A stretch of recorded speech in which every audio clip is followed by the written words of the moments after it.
But what we do know is that they did have what passes for a press conference in the Trump administration. And it started off on kind of shaky ground. The first person that Rudy Giuliani, the attorney for President Donald Trump, called up as a witness to base allegations of vote counting shenanigans in Philadelphia turned out to have been a sex offender who for years has been a perennial candidate in New Jersey. I read had exposed himself to some children. So you'd assume that the Q people would have an issue with that they're having as their secret witness. Oh, it turns out we did some digging. We looked for the evidence and it turns out a pedophile. Like imagine if Joe Biden had done that. Can you imagine? But no, it's Rudy Giuliani, so it's totally fine. Don't even worry about it. And so they got rid of him. And then it turned out that Rudy Giuliani had to actually find out about the call sort of in real time. So let's go to that video.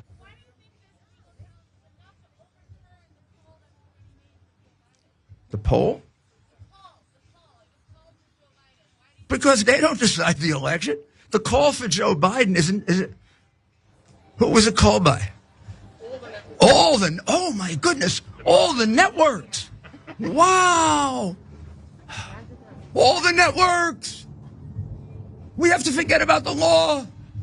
Judges don't count. All the networks thought Biden was going to win by 10%. Gee, what happened? Come on, don't be ridiculous. Networks don't get to decide elections. Courts do. Okay, so look, it's not that. Look, he's technically right, of course. The call doesn't mean anything legally, but it represents that tons of people, arguably with a better grasp on reality than Rudy Giuliani, think that this thing is over. And I would argue that they're probably right. And he says that it doesn't mean that judges don't matter. Yeah, but the judges have no interest in you either, Rudy. Just this morning, one of their court like challenges or whatever was at least temporarily thrown out because of a long list of documents they hadn't provided that they were supposed to. They have thousands of lawyers and they can't even get their paperwork in order. So yeah, the media calling it doesn't mean that this thing is over, but this thing is definitely over and the media has grasped that faster than Rudy. Yeah, I mean, I think so many media outlets were rushing to call a bunch of different states. And then when they realized they had to pump the brakes and they were very sad for 3 days. So like there's part of me on Tuesday night, I was like with Giuliani, I was like, what are you doing? Slow down, why? Can't we just wait? But now that we're talking 97, 98% reporting, it's done, you know what I mean? Yeah. And trust me, they would have called it as soon as they possibly could if they wanted to. But instead they got 4 days of news out of it. What I will say is, y'all, the compromat that Trump must have on Giuliani, that shirt tuck ain't nothing. That shirt tuck is, I mean, if you can be so easily duped into that Borat scene, how much else is there? Why is Giuliani still there? Why?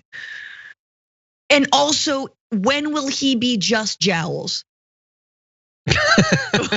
He's more and more jowls by the day. I will give you that. Yeah, I was just tucking my jowls.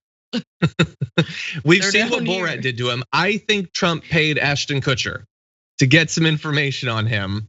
Yeah. Anyway, it's ridiculous. And the thing is, like, people watch that press conference as they will continue to watch the various, shenanigans that the Trump administration puts on, because in theory, they could present some actual evidence, something rising to the level of more than like a 4chan rumor, perhaps. But they didn't.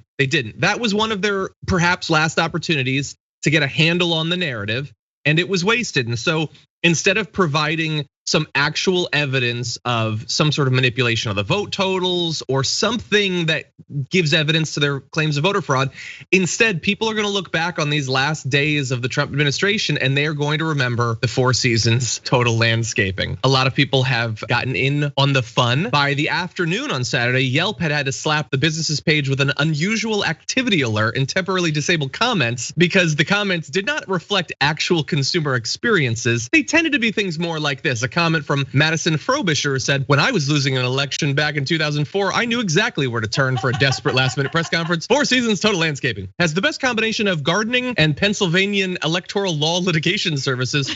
I didn't win the election, but I sure had a great press conference. Oh my That's great. God. That's great. You have to show this because I did look into buying a T-shirt from the Four Seasons We're gonna show it. landscaping company, and I did see, and I cursorily read it, and I was like, what side are they on? Are they like, you think they like him? You think they don't like him? And then I saw a slogan that I misread, but now I've read it completely, and I love it, and I will buy a shirt. Can you please show that? Make America rake again, Law and Order. Is that the one? Yes. I saw Law and Order good. and I was just like, oh, it's Law and Order, gross, ew. But no. They're just dunking on him like we all are. Yeah. No, this was huge. How huge is this? This is gonna be a medium cut for YouTube. But a friend of mine who's a big YouTuber, Natalie Tran, she used to do all these like funny videos and everything. It's been years since she's done a video, and everybody like just wants her to make more videos, but she has a whole other career and all that. She's got a million things to do. She made a short little video as the receptionist at the Four Seasons Total Landscaping, getting the call. And it's just, you can't, this is too crazy. Like the next step is for them to do the press conference on a recreation of the Titanic's deck. That's the only thing that would be more on the nose as a metaphor. And so you see things going around like this, that next week, Rudy Giuliani is gonna have his press conference at the Ritz. I look forward to that one. I was thinking like we could do, there's gotta be a weed shop called like the Hyatt Regency, and that will be booked. Yeah. And I'm excited for the day. It's again, this is all ending like a Simpsons episode, and there's nothing more perfect than that. It's the pitchforks outside, count the vote, no, don't count the vote. It's a random press conference in a dark alley, and it's all the people who are now going to be stealing as much as they can from the White House on their way out. 100%, and that'll probably come up in our top 10 list. But yeah, that press conference. I mean, you've probably seen a few of like Jacob Wall's press conferences, right? That he did on like his front stoop. Like that was a nicer backdrop for a press conference than the president's.